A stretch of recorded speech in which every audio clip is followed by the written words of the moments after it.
छोटा सा व्यंग द्रौपदी का ही दुर्योधन के मन में तीर की तरह चुभ गया और द्रौपदी नग्न की गई। ऐसा मैंने कहा, मैं तो चला गया। कोई मित्र के मन में बहुत तूफान आ गया होगा। हमारे मन भी तो बहुत छोटे छोटे प्यालियों जैसे हैं, जिनमें बहुत छोटे से हवा के झोंके से तूफान आ जाता। चाय की प्याली से ज्यादा नहीं तूफान आ गया होगा। मैं तो चला गया। मंच पर वो चढ़ाए होंगे, उन्होंने कहा तद्दन खोटी बात है, बिल्कुल झूठी बात। द्रौपदी कभी नग्न नहीं की गई। द्रौपदी नग्न की गई हुई नहीं, ये दूसरी बात है। द्रौपदी पूरी तरह नग्न की गई हुई नहीं, ये बिल्कुल दूसरी बात है। करने वालों ने कोई कोर कसर न छोड़ी थी। करने वालों ने सारी ताकत लगा दी थी, लेकिन फल आया नहीं। किए हुए के अनुकूल नहीं आया फल, ये दूसरी बात है। असल में जो द्रौपदी को नग्न करना चाहते थे, उन्होंने क्या रख छोड़ा था? उनकी तरफ से कोई कोर कसर न थी। लेकिन हम सभी कर्म करने वालों को अज्ञात भी बीच में उतर आता है, इसका कभी कोई पता नहीं। वो जो कृष्ण की कथा है, वो अज्ञात के उतरने की कथा है। अज्ञात के भी हाथ है जो हमें दिखाई नहीं पड़ते। हम ही नहीं है इस पृथ्वी पर। मैं अकेला नहीं हूं, मेरी अकेली आकांक्षा नहीं है, अनंत आकांक्षाएं हैं और अनंत की भी आकांक्षा है। और उन सबके गणित पर अंततः तय होगा कि क्या हुआ। अकेला दुर्योधन ही नहीं है नग्न करने में, द्रौपदी भी तो है जो नग्न की जा रही है। द्रौपदी की भी तो चेतना है, द्रौपदी का भी तो अस्तित्व है। और अन्याय होगा यह कि द्रौपदी वस्तु की तरह प्रयोग की जाए। उसके पास भी चेतना है और व्यक्ति है, उसके पास भी संकल्प है। साधारण स्त्री नहीं है द्रौपदी। सच तो यह है कि द्रौपदी के मुकाबले की स्त्री पूरे विश्व के इतिहास में दूसरी नहीं। कठिन लगेगी बात, क्योंकि याद आती सीता की, याद आती सावित्री की, और भी बहुत यादें। फिर भी मैं कहता हूं द्रौपदी का कोई मुकाबला ही नहीं। द्रौपदी बहुत ही अद्वितीय। उसमें सीता की मिठास तो है ही, उसमें क्लियोपेट्रा का नमक भी।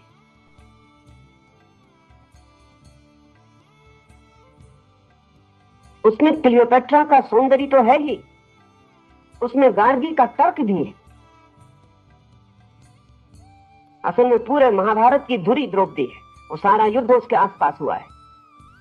लेकिन चूंकि पुरुष कथाएं लिखते हैं, इसलिए कथाओं में पुरुष पात्र बहुत उभर के दिखाई पड़ते हैं।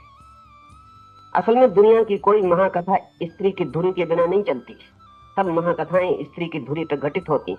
वो बड़ी रामायण सीता की धुरी पर घटित हुई है। उसमें केंद्र में सीता है, राम और रावण तो ट्रायंगल के दो छोर है, धुरी पर सीता है। एक कौरव और पांडव, तो ये सारा पूरा महाभारत और ये सारा युद्ध द्रौपदी की धुरी पर घटा है। उस युग की और सारे युगों की सुंदरतम स्त्री है वो। नहीं, आश्चर्य नहीं है कि दुर्योधन ने भी उसे चाहा हो। असल में उस युग में कौन पुरुष होगा जिसने उसे न चाहा हो? उसका अस्तित्व उसके प्रति चाह पैदा करने वाला था।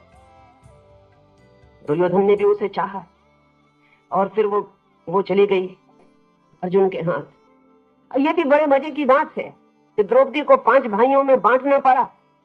कहानी बड़ी सरल है, उतनी सरल घटना नहीं हो सकती।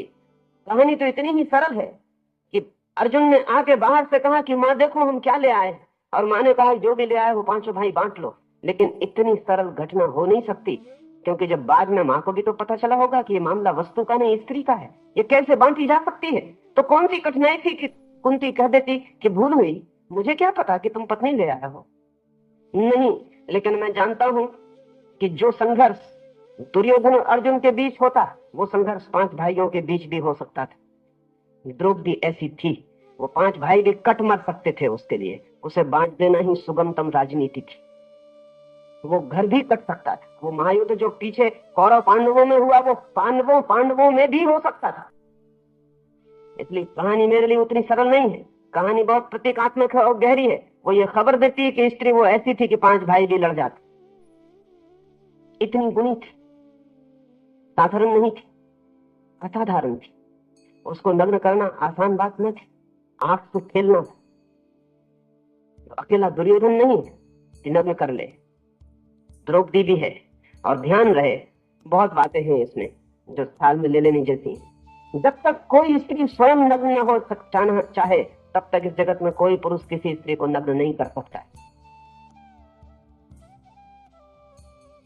कर पाता है, वस्त्र उतार भी ले तो भी नग्न नहीं कर सकता है। नग्न होना बड़ी घटना है, वस्त्र उतरने से। निर्वस्त्र होने से नग्न होना बहुत भिन्न घटना है। निर्वस्त्र करना बहुत कठिन बात नहीं, कोई भी कर सकता है, लेकिन नग्न करना बहुत दूसरी बात। नग्न तो कोई स्त्री तभी होती है जब वो किसी के प्रति खुलती है स्वयं, अन्यथा नहीं होती। वो ढकी ही रह जाती, उसे उसके वस्त्र छीने जा सकते हैं, लेकिन वस्त्र छीनना स्त्री को नग्न करना नहीं। ये भी और ये भी कि द्रौपदी जैसी स्त्री को नहीं पा सका दुर्योधन। उसके व्यंग तीखे पड़ गए उसके मन पर, बड़ा हारा हुआ है।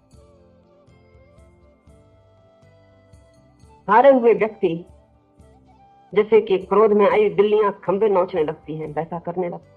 और स्त्री के सामने जब भी पुरुष हारता है, और इससे बड़ी हार पुरुष को कभी नहीं होती। पुरुष पुरुष से लड़ ले, हार जीत होती है, लेकिन पुरुष जब स्त्री से हारता है किसी भी क्षण में, जिससे बड़ी कोई हार नहीं होती। तो दुर्योधन उस दिनों से नग्न करने जितना आयोजन करके बैठा है, वो सारा आयोजन भी हारे हुए पुरुष मन का है।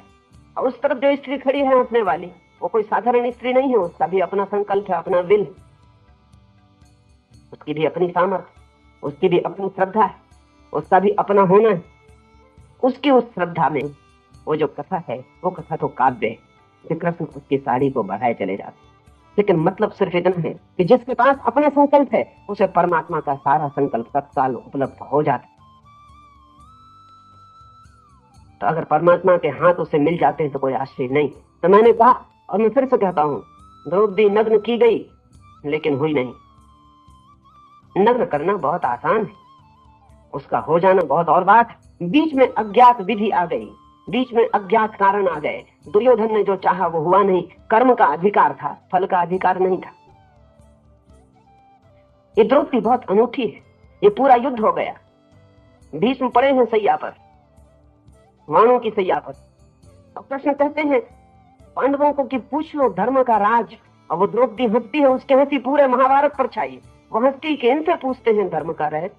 जब मैं नग्न की जा रही थी तब ये सिर झुकाए बैठे थे। उसका व्यंग गहरा है। वो स्त्री बहुत असाधारण है। काश हिंदुस्तान की स्त्रियों ने सीता को आदर्श न बना के द्रौपदी को आदर्श बनाया होता तो हिंदुस्तान की स्त्री की शान और होती।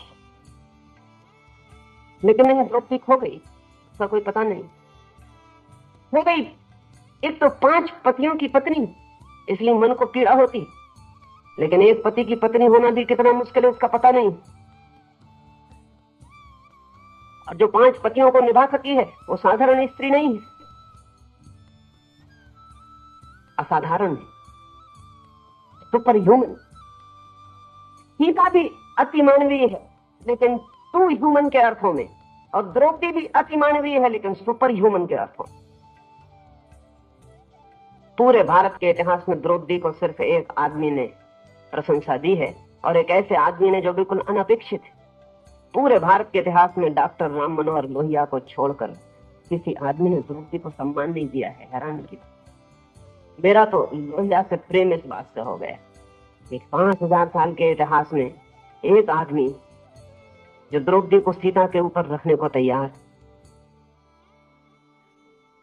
ये जो मैंने कहा, आदमी करता है कर्म, फल की अति आकांक्षा से कर्म भी नहीं हो पाता, और फल की अति आकांक्षा से दुराशा और निराशा ही हाथ लगती है।